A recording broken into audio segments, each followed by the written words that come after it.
Pat Mayo experience, jumping in to the DraftKings NASCAR season because it's time for the Daytona 500. And as you all may know, I do not know a ton about the NASCARs, but that's why I have to bring on legitimate experts to talk about this sort of thing. This is like the third year in a row that I've tried to jump into NASCAR. It hasn't really stuck, but I haven't talked to Nick Giffen at RotoDoc on Twitter, one of the best NASCAR minds around from RotoViz.com. Nick, you got to help me out here, man. Oh, no problem, man. I got your back. I was born and raised on NASCAR. I love NASCAR.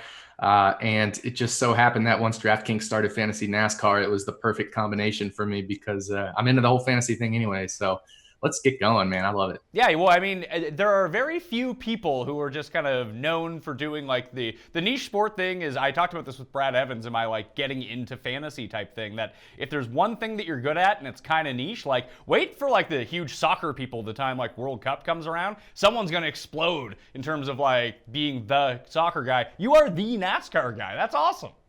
Yeah, like I said, I love it, and I've competed in it since day one and had a couple successes here and there. So, yeah, I love racing in general, Formula One, IndyCar, NASCAR, all of it. It's awesome. So you're trying to get into the F1 scene as well? I think there's like Euro DFS for that.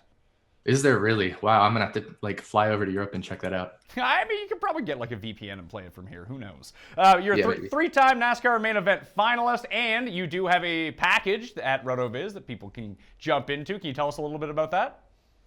Yeah. So over at RotoViz, we have a NASCAR.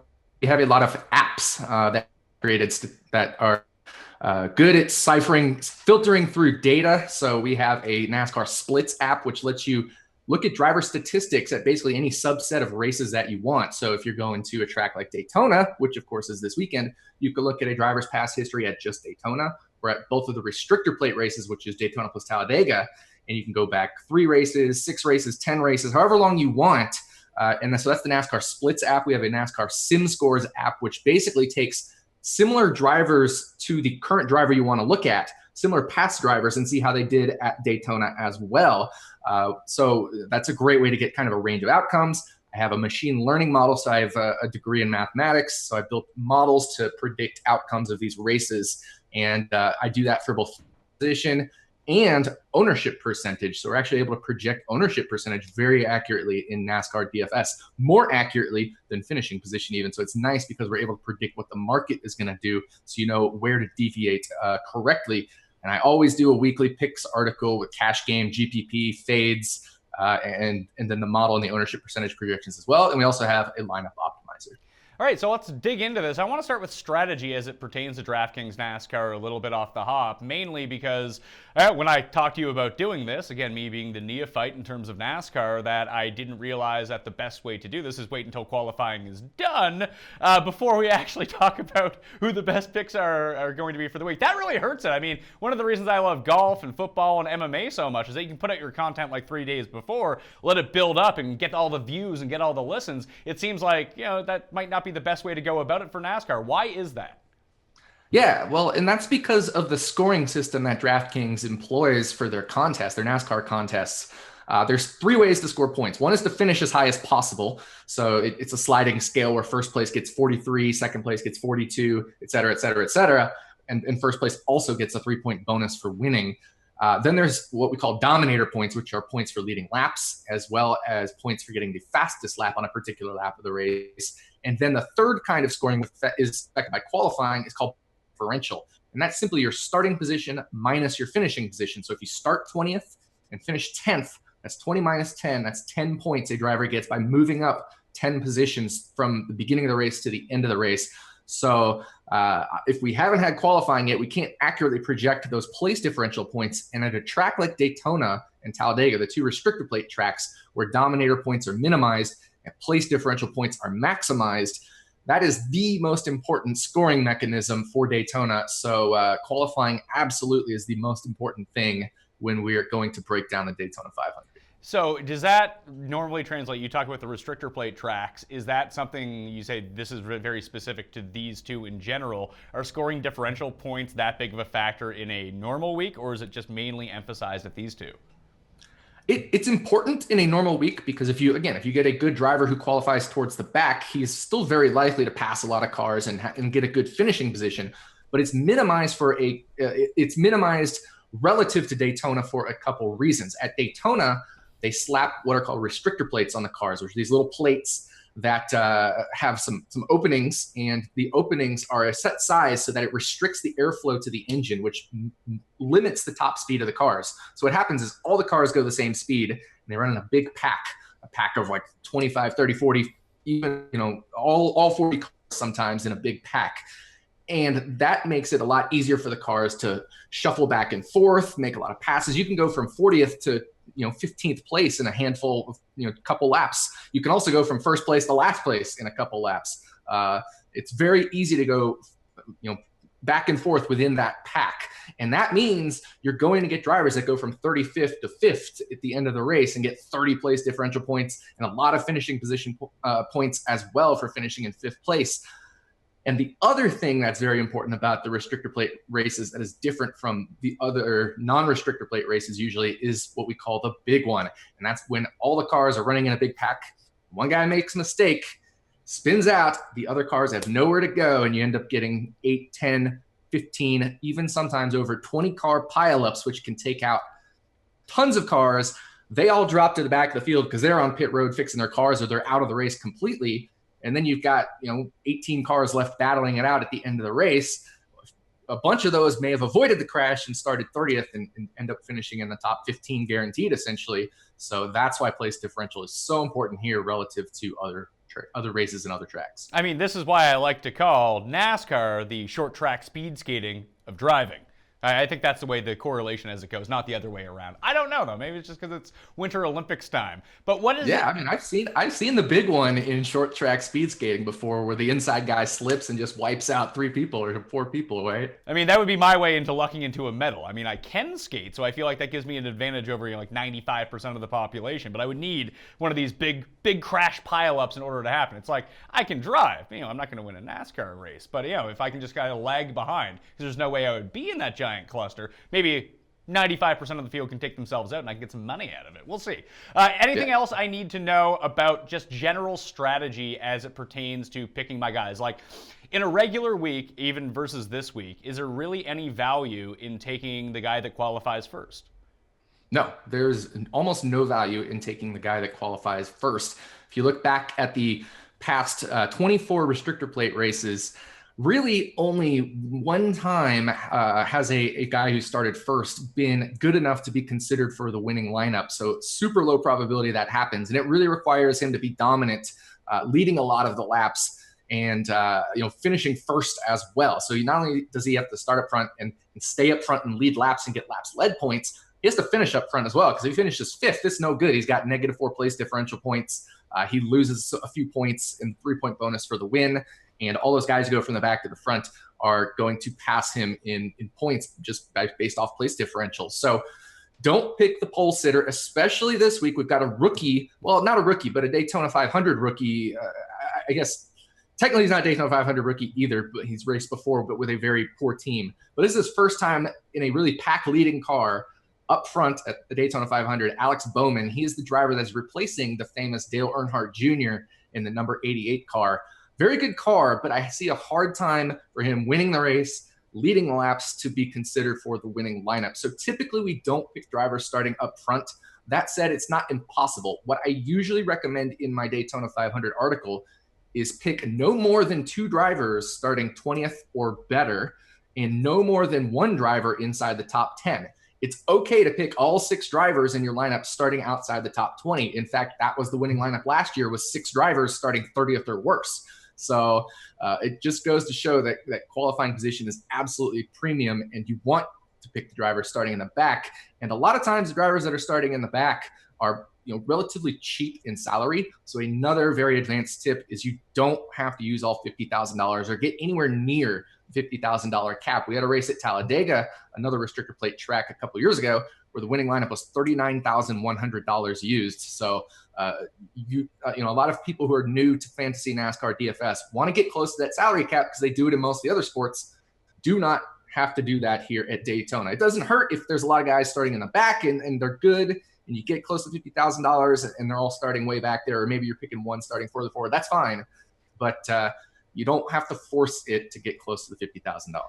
So one thing, this actually sounds a lot like, for viewers of my show, they'll understand this a little bit more because I don't know how many just pure NASCAR people there are out there, but I know you dabble a little bit in the old PGA realm as well, just building a few lineups or two, or maybe 150, who knows. But it sounds like when we deal with one of these no-cut events that has a really short field, that like you don't need to go quite near the $50,000 salary cap. In fact, if you start leaving money on the table, it'll make your lineup far more unique a lot quicker.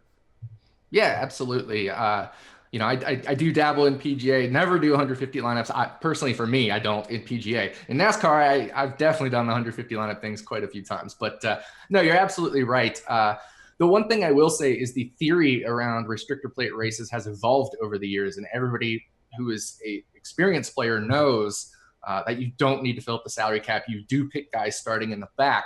So it will make for it's harder to get unique contrarian lineups these days in restrictor plate races, even leaving $6,000 on the table or $8,000 or $5,000 on the table, because everybody else is looking at those same drivers as well because they're starting in the back. So there's a couple like really advanced strategies that are super low probability strategies of happening, but are probably underemployed that I think you can exploit over the long run, but I don't expect them to win in any single event. And that's kind of a game theory approach that one could take. But it's really more of like if you're playing multiple lineups like I do, kind of a portfolio thing that you'd end up managing, where maybe I play like 15% of my lineups with a different kind of strategy and the other 85% with the safe strategy. If I think, there's only a 5 or 10% chance, or the other people will only be doing this strategy 5 or 10% of the time, and I think it has a 15% chance of success. So if I get into a situation where, let's say I'm building 20 lineups or something like that, is there sort of a maximum cap that you would put on any one driver with we talk about variance in golf. A guy could have a good putting week, a poor putting week. I would say that the least variance probably occurs in basketball because guys just play to their averages. If they get a certain set of minutes, then they're probably going to produce X based on whatever formula that you bring up. But in terms of NASCAR, where the possibility of a crash is potentially so high, and you don't even need to be the one who does it. Someone else can affect you into that happening. Is there a cap that you would put on any one player, like 85%, 50%, or would you be like, screw it, let's go 100%? Yeah, it definitely depends on your risk tolerance. And my general rule of thumb is if you have a high risk tolerance, I like going up on these restrictor plate races to 80% on a driver who I think will be lower owned. I wouldn't do it with a chalkier driver because then you're not getting as much exploitation. But I think if you have a very high risk tolerance, I would take a driver we project to be low owned, maybe 25 to 40%, something like that. And that will be relatively low owned for drivers starting in the back, and go up to 80%. If you have a lower risk tolerance, I wouldn't go past 65% on any driver, regardless of their ownership.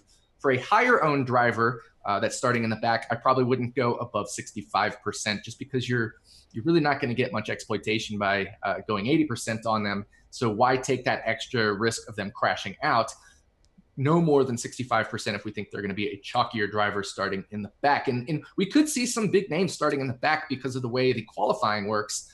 There's 2 qualifying races, and if there's a crash in the qualifying race and one of the good drivers is involved in that crash, you'll be starting in the Daytona 500 from the back.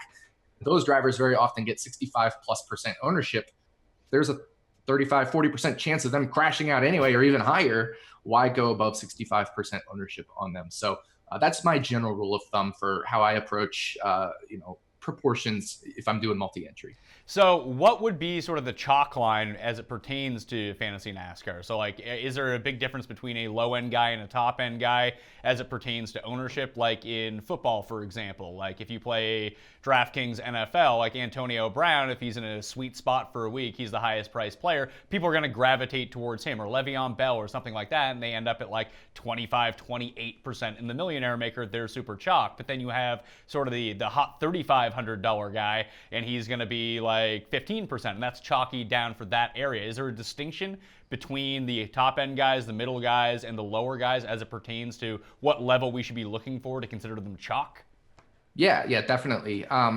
In most races outside of Daytona, you'll find that if a driver is in a very good situation, he could go 65% owned, something like that, and be considered the chalk. But really, we consider anything above like 35, 40% to be chalky in NASCAR DFS, which is of course higher than NFL, and that's because the player pool is smaller and there's fewer selections overall to have in your lineup. You can only have 6 drivers versus quarterback and 3 receivers, etc. So we typically consider over 40% pretty chalky, and then really chalky is like in the above 50% range, and we can even see sometimes up to 60, 65, occasionally 70%, even in the lower stakes tournaments. In the higher stakes GPPs, you can see upward of 70%. If you looked at the season opening Clash race at Daytona, which was this past weekend, I think it was Brad Keselowski started dead last, and he is like the best restrictor plate racer maybe there is right now in NASCAR. He started dead last, which of course at plate racing is where you want to be. I think he was around 80% owned in the Clash. Casey Kane was only 7.5% owned. So you can see a vast difference in ownership percentage. And I thought Casey Kane went a little under owned for starting kind of in the middle of the field there. A little bit different strategy with the Clash, but you get the idea that we'll be seeing drivers in the 60% range if they're highly skilled drivers on very good teams that end up qualifying in the back. So you talked about the RotoViz package, your package for NASCAR, having the ownership projections that go in, and they're quite accurate. How much can you leverage ownership against the field when you're constructing your lineups? This weekend, you can leverage it a lot. It is maybe the most exploitative weekend of the season. First of all, you get a new influx of players. We have a $600,000 GPP on DraftKings, so you'll have some new players coming in who don't quite know the rules. Whereas the restrictor plate races later in the season, you've got your more guys that have been sticking with it the whole year. So this might be the most exploitative race because restrictor plate races are the most exploitative in general. And then this particular would be the most with the new influx of players in the very large prize pool. So like I said, predicting what the market is going to do is easier than predicting the outcome of this race. We don't know who's going to get caught up in the big one. We know it'll probably happen. So, we can assign almost any car that won't be like out front for most of the race, probably a north of a 40% chance of getting involved in a crash. So any driver that's owned like 65% that isn't going to be a driver that is like leading the race for a good chunk of the race, because it's easy to avoid the crash if you're out in front of it the whole time, we can say will probably be over owned and you want to go underweight on. Conversely, if drivers are only 25, 35, 40% owned and they're starting maybe in the middle of the pack or back, these are drivers that if they avoid the crash, will probably have a good chance of ending up in the winning lineup. So we'd like to go a little bit overweight on them. So it's a very exploitative weekend just because, for example, if you were to flip a coin, 10,000 times, you'd expect approximately 5,000 heads and approximately 5,000 tails. And if somebody said, well, they give you 2-to-1 odds that they think heads will be more or whatever, you're always going to take that. So it's kind of the same thing here. All right, so how do we go about constructing lineups in terms of cash games versus mass multi-entry tournaments, the giant GPPs, like the $600,000 DraftKings contest you're talking about? Is there a markable difference between a safe lineup in NASCAR versus a risky one? Yeah, in most races, there is differences. In this one, it's of course minimized because the safest lineup is any lineup where a driver starts in the back at this particular race, just because as we talked about, being the pole sitter doesn't really matter. Leading laps doesn't really matter because we see many, many leaders throughout the race. Usually the fastest laps are usually randomly distributed throughout the field. So the only way to score points that we can well predict are finishing position and place differential. That means all the guys starting in the back are the safe ones. Now, the cash game strategy is to pick the very good driver starting all the way in the back, and you'll be fine. That's a very good cash lineup. Other people, especially new players, will deviate away from that. So don't deviate away from that in cash games. In GPPs, it does make sense to pick some of these cheaper contrarian guys, maybe pick some guys starting in the 20s, the occasional, like I said, shot of a driver starting inside the top 20 if you think they have a good chance of winning the Daytona 500. You don't pick a guy starting inside the top 20 if you don't think he can't win the Daytona 500. But that's the big difference between cash and GPP at the restrictor plate races. Other weekends, there's bigger differences, but this weekend, most of the safety correlates with the upside as well. So that means cash and GPPs will correlate a lot more strongly. Now, does that pertain to track history at restrictor plate races versus some of the other events? And how does track history really factor in on a week-to-week basis in terms of NASCAR? So track history is usually very important. And what we actually like to do is, instead of track history, we like to do track type history. So we've got 5 different types of tracks in NASCAR. The restrictor plates is one type of racing that we see. There's road courses where they turn left and right. And then there's large ovals, which are your 1.5 and 2 mile ovals where they don't have restrictor plates, etc. So there's different types. And we usually use track type history rather than specific track history because it builds our sample size. And a lot of the stylistic similarities between these aren't so different that, for example, how a driver performs at Atlanta correlates with how they perform at Texas Motor Speedway, for example, because they're the same shape and size. And the only real difference is maybe the age of the track surface, which affects maybe how the tires wear. So you can definitely pull in track type history. So when we're evaluating for the Daytona 500, you can look at restrictor plate racing history, as I mentioned, go back the past 6 or 8 or 10 races and look at how a driver's done, or even the past 4, which would be last year, and see how a driver's done at the restrictor plate races. But it's a little less important just because of the random nature here. But you're gonna be hard pressed to find a guy, who isn't a very good restrictor plate racer winning this. That doesn't mean if they don't start in the back and avoid the crashes, they can't end up in the winning lineup. But if they're starting further forward, they're a guy you're completely going to want to avoid. So, track history and type history doesn't play as much of a role at Daytona, but you can weed out some of the drivers starting further forward simply by looking at what their probabilities are of winning the Daytona 500 and saying, yeah, they really don't have much of a shot and they're starting further forward, don't want to play them. Okay, so let's talk about the Daytona 500. Let's really get into it here. What do I need to know other than from what I can kind of gather is that the Daytona 500, despite kicking off the year, is sort of like the Masters of NASCAR? Yep, absolutely. It's NASCAR's Super Bowl, the Masters of NASCAR, all of that jazz. And it's cool because it kicks off the season. So it's a little different. NASCAR does kind of have 4 crown jewel races. I like to call them the 4 majors, even though we don't really think of them as 4 majors. But definitely Daytona is like the Masters or the Wimbledon of NASCAR, the biggest of the 4 majors. And in this case, it starts the season. Super prestigious if you win it. Kurt Busch won the race last year. It was his first Daytona 500 win, his first restrictor plate win after multiple second place finishes. He finally got the monkey off his back. And we've seen some interesting names win the Daytona 500. In 2011, Trevor Bayne was a rookie in one of his first few races ever, won the Daytona 500 on his birthday, as I think it was like a 21-year-old or something like that. Might not even have been 21. He might not even be able to celebrate with a beer. I don't know. But yeah, I mean, we see some strange names sometimes win this. And we've also seen some big names win this. So it's a cool race because not anybody can win, but definitely the field of possible winners expands at restrictor plate races and at Daytona. So it's going to be a lot of fun, and man, it's a great way to kick off the season. I love restrictor plate racing because you never know when the 20-car pileup is going to happen, and you're always on edge. All right, so let's get into some of the racers right now. There are 3 drivers above $10,000 in terms of DraftKings pricing this week. Brad Keselowski, I'm going to say that's Chase Elliott. Oh, I nailed that one. And Kyle Busch, not Kurt Busch. Kyle Busch are all $10,000 or above. So you say it really depends on where these guys actually qualify and start, depending on whether you want to actually focus on them or not?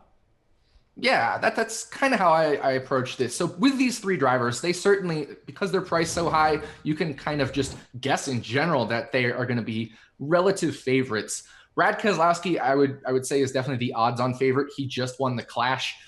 Ford won all 4 points-paying restrictor plate races last year. We talked about Kurt Busch. Ricky Stenhouse Jr. won 2, and then Brad Keselowski won the other restrictor plate race. The Fords have been kind of dominant, I guess, in that Clash in the past few restrictor plate races. So we could probably expect that again this year. So I think Brad Keselowski, 10,400 odds-on favorite. Now, where he qualifies will depend on how much you want to play him. He's one of those drivers, if he starts inside the top 20, even inside the top 10, you can take shots at him just because he has a very good chance of winning. Not like an amazing chance of winning. I think his odds are somewhere around 8-1, 9-1 last I looked. But Brad Keselowski definitely has a chance of winning. And if he's, ends up qualifying inside the top 10, I don't mind going 10-15% owned on him. But that's really only about the probability that he's going to win the race. So I'm kind of just going game theory optimal on him if I'm multi-entering, probably playing around what the field will be or what I should say the win probability for him will be. I think the field could end up going higher on him, especially after what he did in the Clash there, and especially if he has a good qualifying race. Then people will see that he's been doing well as well. That means he'll start further forward. He could be a little over-owned, from my opinion, if he starts further forward. If he somehow gets swept up in a crash in the Clash and ends up qualifying all the way in the back, in the qualifying race and starts in the back, we're going to see another race where he's going to be super highly owned, 70% plus owned. Even in this big $600,000 GPP, I would expect 70% ownership on Brad Keselowski. He is one of those drivers that can get out front and lead, even starting from the back. So I think that's a fair ownership percentage for him. I would play him up in that 65% level.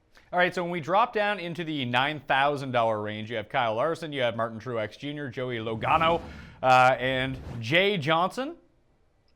Jimmy Johnson. Oh my God, Jimmy Johnson's still a racer?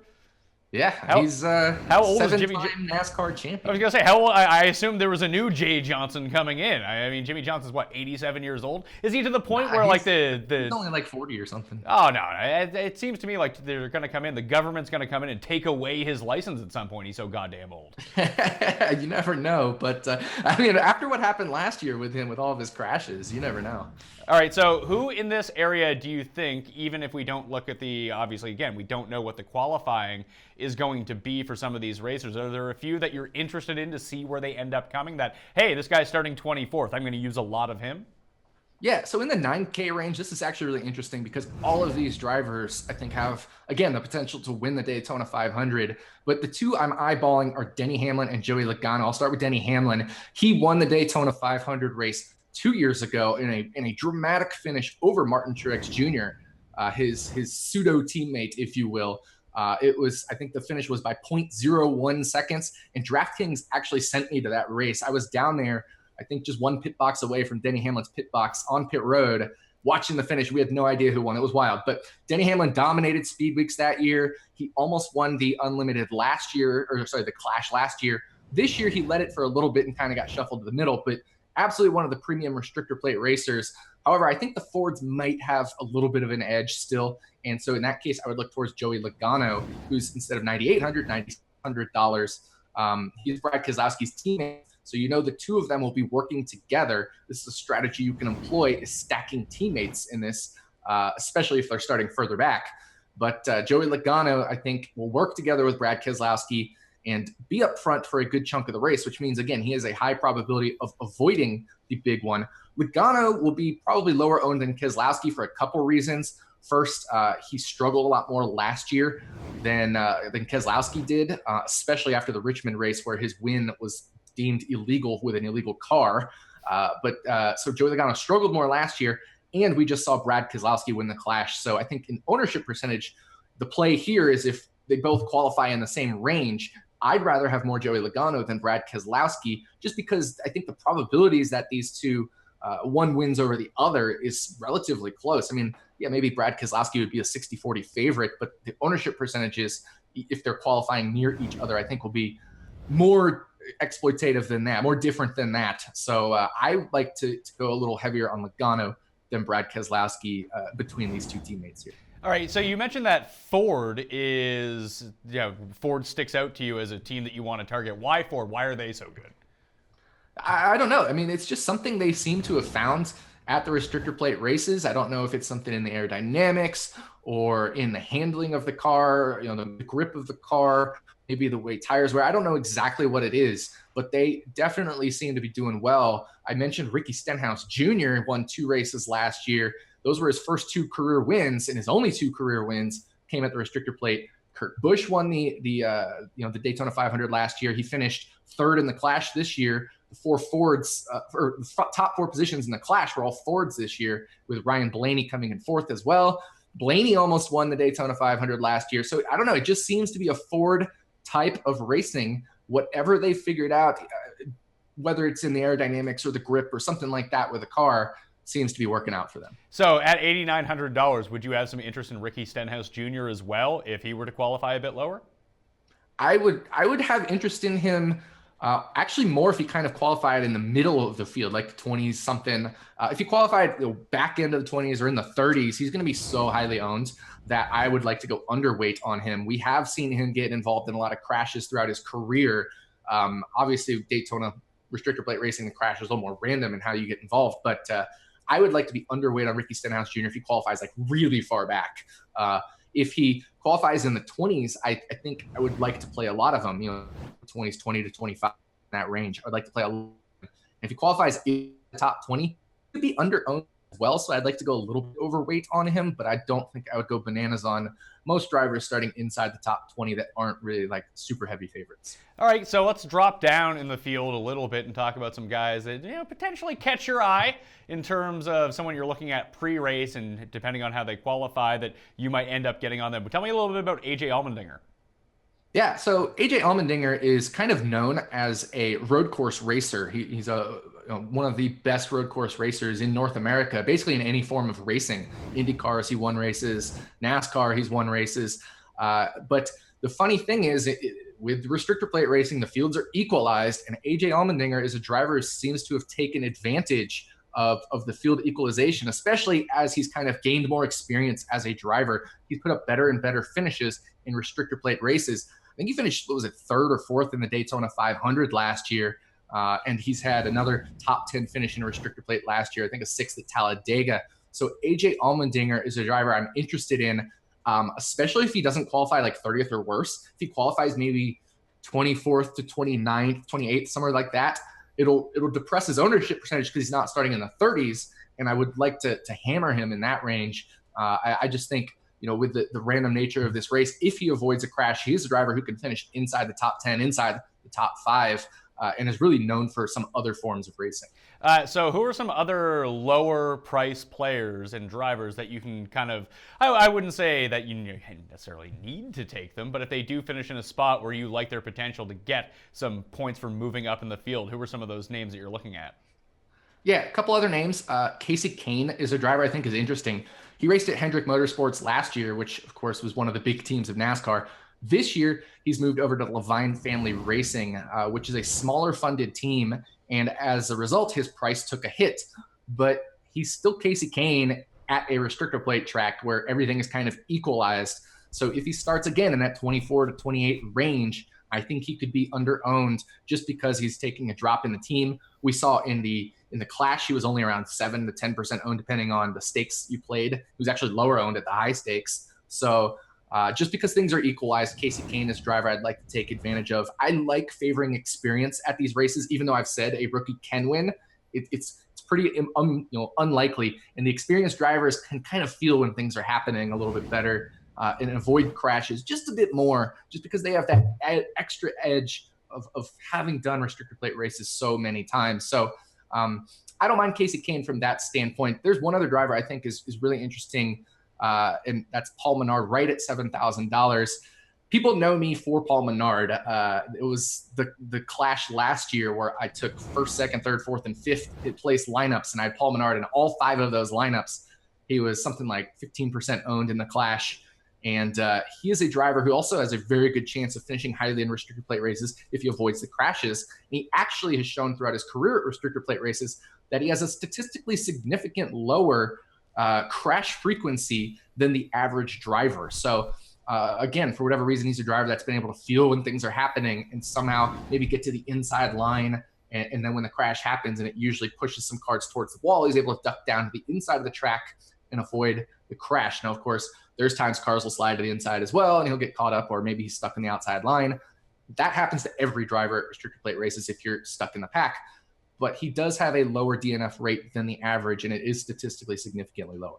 Okay, so I mean, what would be statistically significant? Like, obviously, the sample for restrictor plate races is so low. What would build up that pool so you could? I mean, it's not a definitive thing, of course. You're just saying that he has a lower probability of this happening to him and being in a crash. But like, is that like 8 races, 16 races, 4 races? Like, what is that sample that makes it significant? Yeah, so I actually looked at the past 24 races for, so that goes back 6 years. There's 4 restrictor plate races a year. It goes back 6 years, and I looked back at the last 24 races. And then I also looked back at just a career average, and Paul Menard was statistically significant in both of those. I think it was the last 24 races, he had a 29% crash frequency, whereas the average was above 40%. I think it was 42 or 45% neighborhood. Don't have the exact numbers in front of me, but that is what Paul Menard does. He is just a statistically significantly lower crash rate over a pretty decent sample size, 24 races, and over his career as well. He's kind of always been a driver, no matter what track, where he doesn't crash too much. Usually his crashes will come from mechanical problems, a melted bead causing a blown tire, things like that. Usually he's not a driver that gets caught up because he's driving in over his head.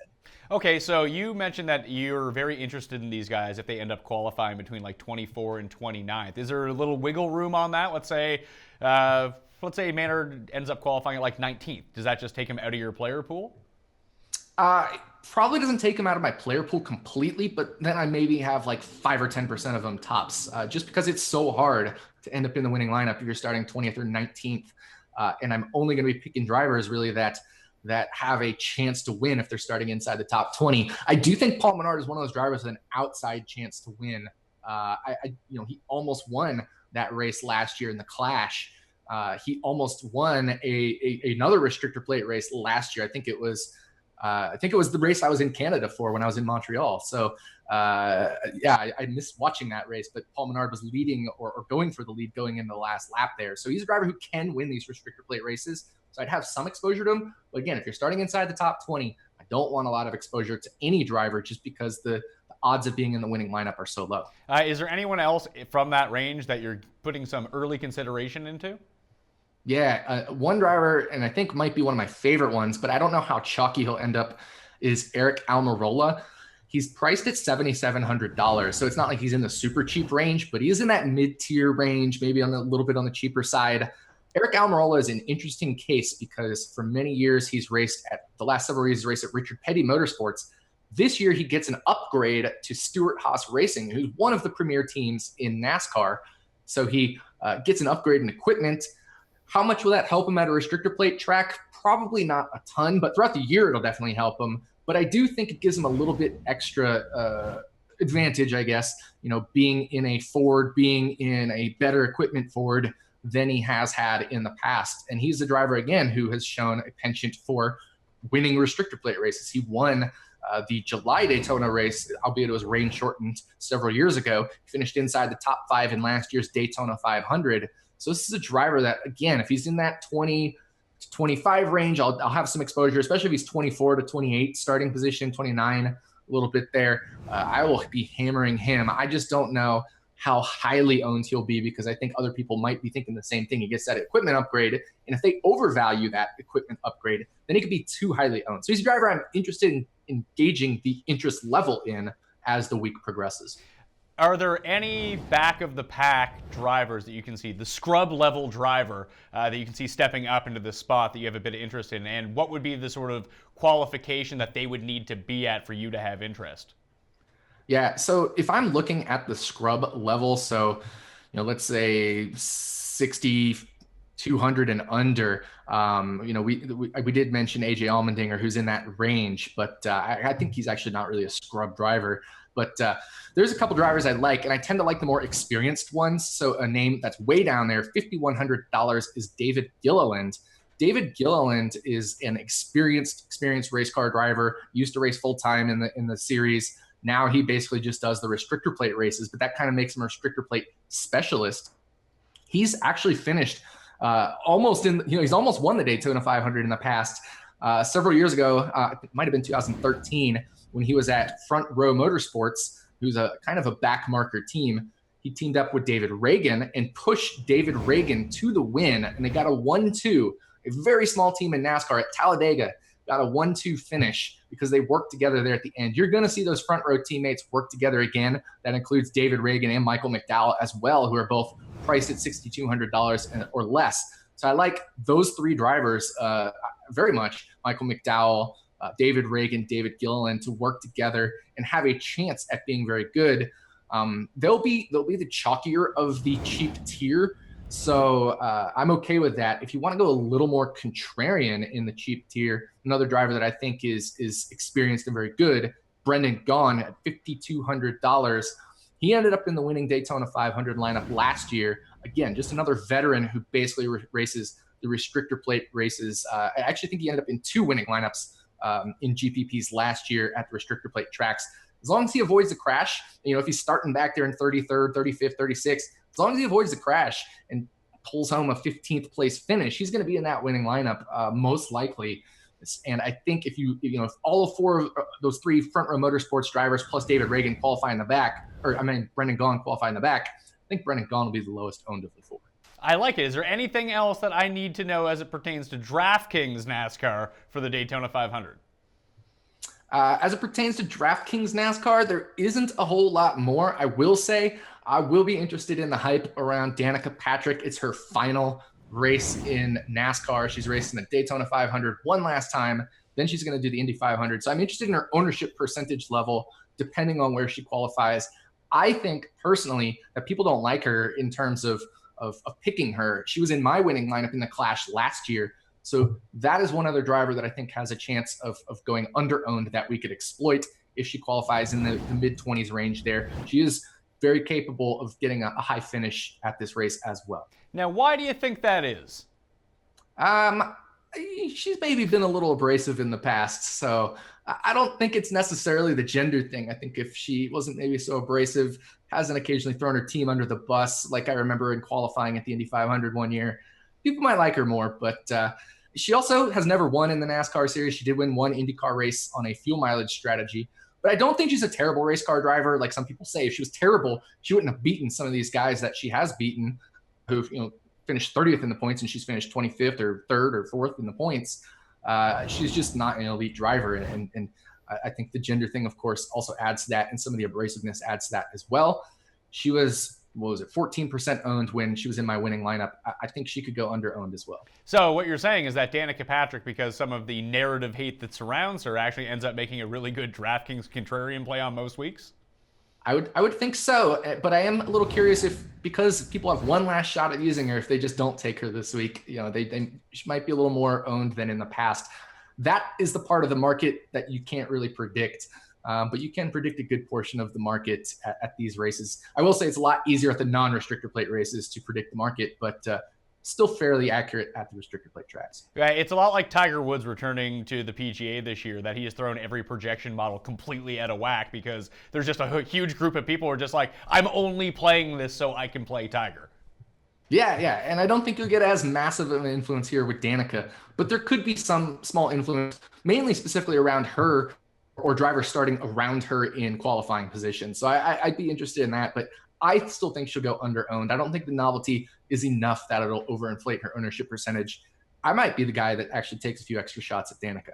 All right, so let's put DraftKings aside for a second. Stuff I should be doing for the Daytona 500. Like, do you have like Daytona 500 parties? Is there stuff I should be drinking? Like, if Kurt Busch, I don't even know if he's sponsored by Busch or not. I would assume that would be a very logical thing. But like, do I have to drink the beer of my favorite driver? Is that like something you do at the party? Yeah, well, here's the funny thing. So Kevin Harvick and Kurt Busch are teammates, but Kevin Harvick's the one that's sponsored by Busch Beer. So I guess if he wins, you might have to go buy some Busch Beer. But now I like the good old American tradition of buying Budweiser and just having Budweisers during the race. Dale Earnhardt Jr. used to be sponsored by Budweiser, and this is his first year missing the Daytona 500, and since he joined the NASCAR Cup Series in 2001 or 2. So I'll crack open a Budweiser in honor of Dale Earnhardt Jr. I'll put on my Dale Earnhardt Jr. hat. I don't know if I have it here. I don't think I do, but I'll put on my Dale Earnhardt Jr. hat, grill out some things. I like grilling, and whatever is your meat of preference, and enjoy that, and crack open a couple Budweiser and kick back, relax, and enjoy it, because you never know when the big one's going to hit. And I think that's the thing that's kind of exciting, is we don't know when that's going to happen, and it could happen at any point. And you could go from the cool thing about DraftKings NASCAR is the sweat. You could go from 50,000th place to 3rd place in like one lap. Or you could go from winning the darn GPP, as I was doing 2 years ago. I was leading the Daytona 500 when I was at the track. The year I was, Denny Hamlin won, I was talking about that. Going into the last lap, I had the winning lineup splitting with another guy for $200,000 combined. So it was like 100 something thousand dollars. And then the last lap happened. Eric Almirola made a couple passes. Jimmy Johnson lost a couple positions, and I only ended up finishing 8th or something like that. So still had a very nice day, but what could have been. Similar with the Clash, not this year, but the year before, last year, when I won that, the lineup with Danica Patrick, et cetera. There was an accident on the very last lap with Brad Keselowski and Denny Hamlin, who started 1-2. And of course, I'm fading a lot of the drivers starting 1-2, but they basically dominated the whole race. And so I was sitting there in the 10,000 range. They wrecked on the last lap. I took the top 5 lineups. And that's why you got to play the theory of this as well. Okay, so what is, I'm very curious now, not so much of you winning hundreds of thousands of dollars, but what's on your grill when you're actually doing this? You said meats of your choice. What's the meat of your choice? Well, I actually like a good steak. I'm always a steak guy, but it's hard to do that for lunch. So we'll probably end up doing something that is like skirt steak. My wife likes making arrachera, which is Mexican kind of steak. We might do that. I haven't really decided yet. Usually I let the wife do the planning around the food, but I end up doing the actual grilling. So she picks the meat you're going to end up grilling. You got a bunch of Budweisers around. You got your Dale Earnhardt Jr. hat on. Well, what else? You got to walk me through like the day of the Daytona. Yeah, so it starts in the morning, right? You got to make sure your lineups are all set and ready to go. The nice thing about Daytona is we're going to know what we need to do after the qualifying races on Thursday. So we'll have all Friday, Saturday, Sunday morning to set our lineups. So you won't have to worry about that too much Sunday morning. Maybe get a little extra sleep versus the rest of the NASCAR season. If you're going to play it, you're probably going to be setting lineups either late Saturday night or early Sunday morning. So make sure you get some extra sleep. Then, put on a cup of coffee or two and grill before the race starts. The big one could happen on lap 1 or it could happen on lap 3. Don't miss it. You don't want to miss a single lap. I like having the laptop open next to me and just watching my places go up and down throughout the race. When the pit stops happen, you'll go from 50,000th place to 4th place and then back to 29,000th place in a span of seconds. And this happens at all the races. You'll see, there's a point in the race where something happens and the whole field just flips in terms of the standings. And then celebrate the winner. It's going to be, boo the driver if you don't like him. If Kyle Busch wins, I'm probably not going to be too thrilled unless he's in my winning lineup. But root for drivers that are overexposed to the field versus being underweight on, of course, and pray they don't crash out. Well, if I'm going to get into this, I know a lot of people do this with soccer where they just pick some random EPL team and that's who they have like a vested interest in for no particular reason other than they like their jersey or someone told them to like them. Who's the driver I should like start to back? And it doesn't need to be a top guy. Someone you like, you get me on them, I'm in. So I mentioned Paul Menard earlier. He's got a soft spot in my heart just because I picked him that one race and he won the thing for me. And then the race in Canada, I do a show called Road of His Live, which I do, a couple hours before the race. Excuse me. And I actually did the introduction in French. I used to take French many moons ago, and I learned one line. I said, a French line like "Welcome to Road of His Live" or something like that. And then people asked me for my GPP special. And it was Paul Menard, and he ended up almost winning that race again. A bunch of Road of His readers made a ton of money, and it was really cool. And the cool thing about Paul Menard is he shows no emotion whatsoever. He's just like stone faced. He actually cracked a smile earlier this week, and like the whole Paul Menard internet blew up. It was wild. I've kicked off, I usually have a picture at the top of my article with a driver that I like to pick for that week or whatever. And usually it's a picture of the car. That for Paul Menard, I just took a picture of him sitting here like stone faced. All right, so that will do it for the Pat Mayo Experience Daytona 500 preview. The one thing I do want to ask you before we get out of here, and actually I'll get you to reiterate it, you talked about the RotoViz Live show that you do before the race and your package. Tell people again where they can find that. Yeah, so if you go to the easiest way to sign up for the package, and I'll actually give listeners the podcast discount because this is like a podcast. Go to rotoviz.com/NASCAR podcast. You get a 30% discount on the season-long pass there. It's super value. There's, 36 races left. Plus, if you get in early enough this week, you'll get the duals slate. So 37 races, for it was like $100 if you get the pod discounts. That's less than $3 a race. You can't go wrong there.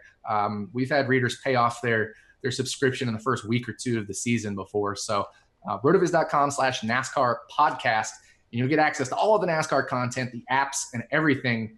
Rotoviz live shows will be free as we figure out what to do with them this year. YouTube changed some of their subscriber level settings, so we're kind of figuring out there. But yeah, rotoviz.com/NASCAR podcast. All right, just while you're little on the screen, I guess I'll get you out of here. You can follow Nick on Twitter at RotoDoc, and you can just check out everything that he does. I mean, I always see the green screens get tweeted out after the races, so I feel like you had to do, basically, people were stealing your winning lineups and presenting them off as themselves. You had to start signing them.